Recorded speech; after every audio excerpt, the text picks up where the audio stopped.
అందరికీ నమస్కారం. నా పేరు స్వాతి. ఈ ఛానల్ పేరు 'తస్యలోక తెలుగు వ్లాగ్స్'. అయితే ఈ ఛానల్ వల్ల మీకు టైం వేస్ట్ అయితే నేను చేయను.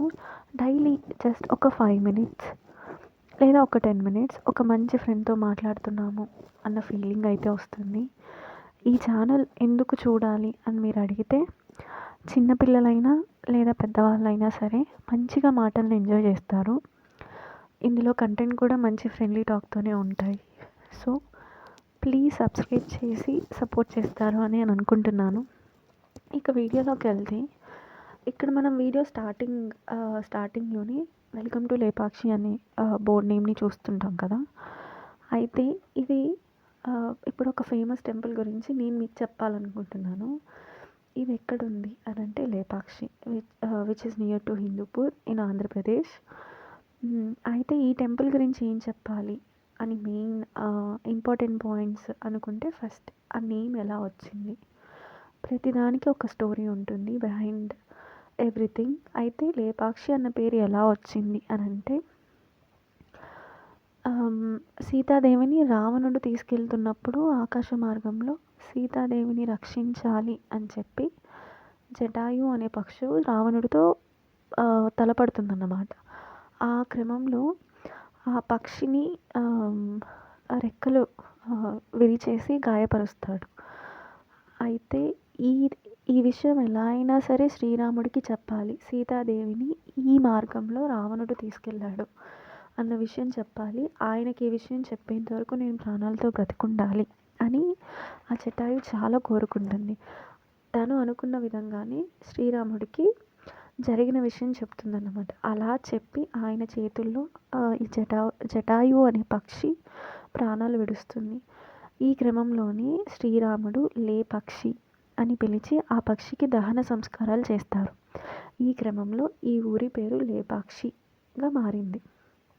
అయితే ఇంకొకటి, ఈ లేపాక్షిలో ఇప్పుడు మనం చెప్పుకుంటున్న ఈ టెంపుల్ ఏదైతే ఇప్పుడు మనం చూస్తున్నామో, ఈ టెంపుల్ మొత్తం చాలా బాగుంటుంది.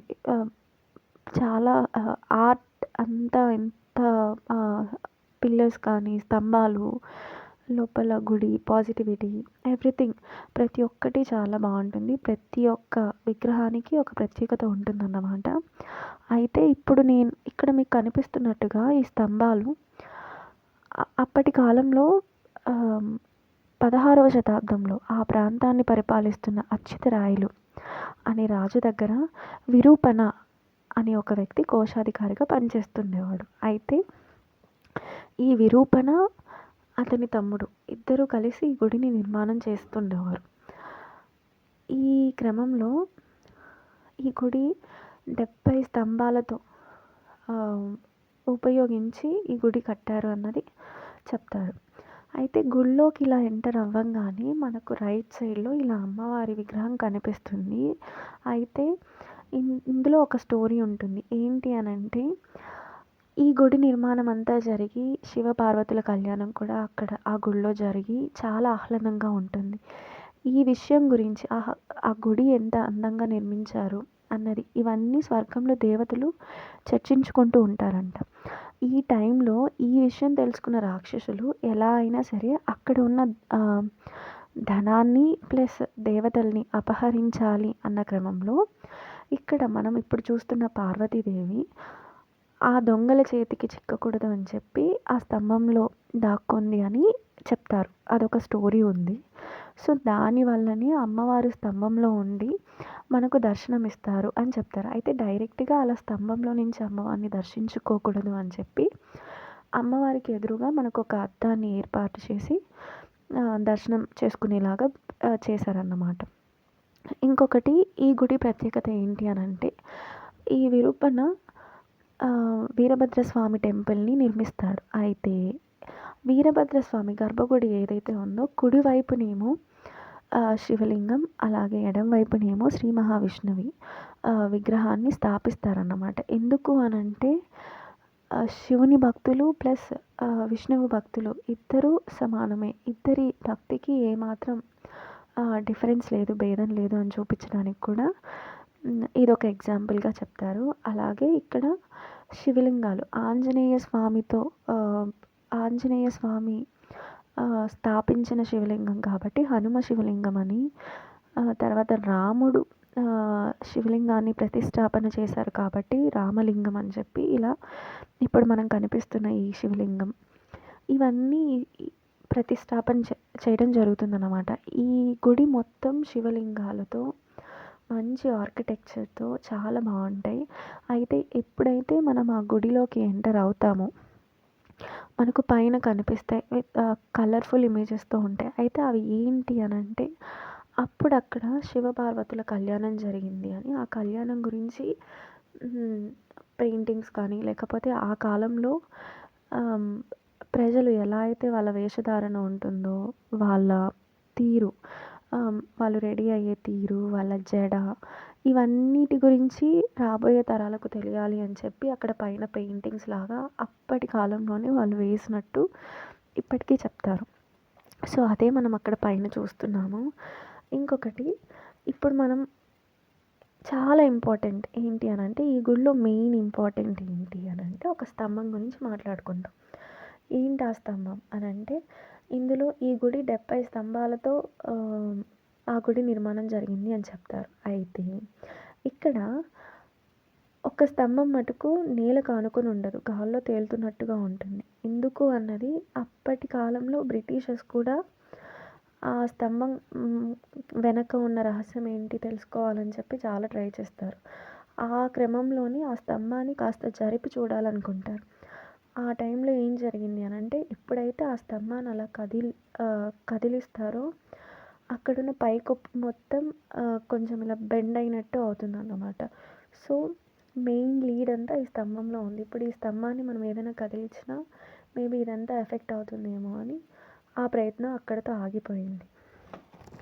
ఇక గుడి నుంచి మనం బయటికి రాగానే ఇదంతా కొండల మధ్యలోనే ఈ గుడిని నిర్మించడం జరిగింది. అయితే ఇప్పుడు ఇక్కడ మనం చూస్తున్నట్టుగా శివలింగం 7 తలల సర్పంతో 7 తలల సర్పం చుట్టుకొని ఉన్న శివలింగం గురించి మనం చెప్పుకుందాం. ఈ శివలింగం ఏంటి అంటే చాలా ప్రసిద్ధికరమైంది. ఎందుకు అని అంటే, ప్రతి శివరాత్రికి ఇక్కడ గొప్ప పద్ధతిలో మంచిగా పూజలు చేస్తారు. అండ్ అలాగే ఇక్కడ మనకు కనిపిస్తున్న వినాయకుడు ఏదైతే ఉందో, ముందుగా వీరభద్రస్వామిని దర్శించుకోవాలి అని అంటే ముందు ఈ వినాయకుడిని వచ్చి దర్శనం చేసుకుని ఆ తర్వాత గుళ్ళోకి వెళ్ళి దర్శించుకోవాలి అని చెప్తారు. అది ఒక స్టోరీ ఉంది. సో ఇక్కడ వినాయకుడు ఎక్కడైతే కనిపిస్తున్నాడో ఆయనకి ముందు వైపుగానే ఫ్రంట్ సైడ్లోనే మనకు శివలింగాన్ని కూడా వాళ్ళు క్రాఫ్ట్ చేయడం జరుగుతుంది. అయితే ఈ కొండ మీద మనకు కనిపిస్తున్నాయి ఆ శివలింగాన్ని ఏనుగు పూజిస్తున్నట్టు, ఇలా మంచిగా ఆర్కిటెక్చర్ అన్నది చాలా క్లియర్గా చాలా అందంగా ఉంటుందన్నమాట. మనకు చూస్తున్నట్టుగానే ఎప్పుడు వెళ్ళినా సరే చాలామంది ఉంటారు. చాలా అక్కడ ఆ చుట్టుపక్కల ఇది చాలా ఫేమస్ టెంపుల్ కూడా. అండ్ అలాగే ఇక్కడ మీకు కనిపిస్తున్నట్టు ఈ ప్లేస్ని మండపం అని అంటారు. ఎందుకు అని అంటే, ఆ కాలంలో అప్పటి టైంలో దేవతల కళ్యాణం ఇక్కడే జరుగుతుంది అని చెప్పేవాళ్ళు అన్నమాట. అయితే ఇది సగం నిర్మాణంలోనే ఆగిపోయింది. ఎందుకు అన్నది కూడా చెప్తాను. ఎందుకు అని అంటే, మనం ముందుగా చెప్పుకున్నట్టు విరూపణ అనే అతని ఈ గుడిని కట్టడం స్టార్ట్ చేశాడు. అయితే తినకి ఎవరైతే అగనెస్ట్గా ఉంటారో వాళ్ళు అచ్యుతరాజులు ఆ రాజు దగ్గరికి వెళ్ళి, ఈయన కోశాగారంలో ఉన్న ధనాన్ని మొత్తం ఉపయోగించి ఈ గుడిని నిర్మాణం చేశాడు అని అబద్ధాలు చెప్తారు. ఆ మాటలు విన్న రాజు ఆయన మీద కోపంతో ఆయన కళ్ళు పీకేయాలి అని చెప్తారన్నమాట. సో ఈ విషయం తెలుసుకున్న విరూపణ రాజు వచ్చి శిక్షించే లోపే ఆయనే తన సొంతంగా తన కళ్ళను తానే తీసి ఇక్కడ చూపిస్తున్న ఈ గోడ మీద విసిరి కొడతారు. అయితే అప్పటి నుంచి ఇప్పటి వరకు అక్కడ మనకు కనిపిస్తున్నట్టుగా ఆ రక్తపు మరకలు రెడ్ కలర్లో ఇప్పటికీ మనకు కనిపిస్తాయి. అంటే ఇప్పటికీ ఆ నిజం అంటే ఆ స్వచ్ఛత అన్నది ఇప్పటికీ మనకు కనిపిస్తూనే ఉంటుంది, రెడ్ కలర్ మార్క్స్లో ఉంటుంది కదా.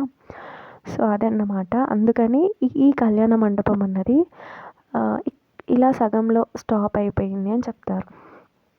సో అలా కళ్యాణ మండపం నుంచి కొంచెం మనం కిందికొస్తే ఎక్కడ చూసినా సరే మనకి శివలింగం ఉంటుంది.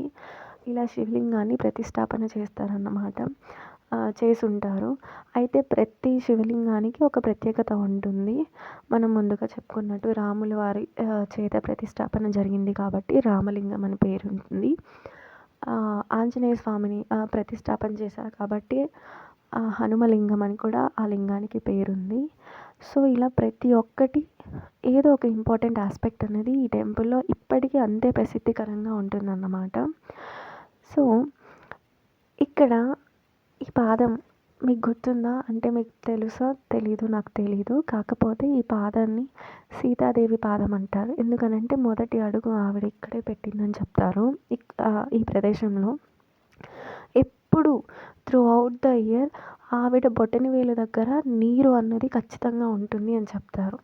మనం ఎంత తోడినా సరే మళ్ళీ ఆ నీరు మరుసటి రోజుకల్లా మళ్ళీ వాటర్ వచ్చేస్తుందంట. సో అది అక్కడ సీతాదేవి పాదానికి ఉన్న కథ. అలాగే ఇక్కడ నీళ్ళ మీద కనిపిస్తున్నది మనకి ఎలా కనిపిస్తుంది చూడ్డానికి? మధ్యలో ఒక పెద్ద ప్లేటు, చుట్టూ చిన్న రౌండ్స్ లాగా ఉంది కదా! అయితే అప్పటి కాలంలో వాళ్ళు రామలక్ష్మణులు ఇక్కడే భోంచేశారు అన్నది చెప్తారన్నమాట. అది ఆ ప్లేట్ వాళ్ళు భోంచేసిన ప్లేట్ అని కూడా చెప్తారు. సో అంత ఆర్కిటెక్చర్ ప్రతి అడుగులోను, ప్రతి దాంట్లో ప్లస్ ఇంకా ఈ గుడిలో కొలను కూడా ఉంటుంది. ప్లస్ ఒక వైపుకి ఇప్పుడు నేను చూపిస్తున్న వైపుకి లోపల మార్గంలోనేమో కొలను.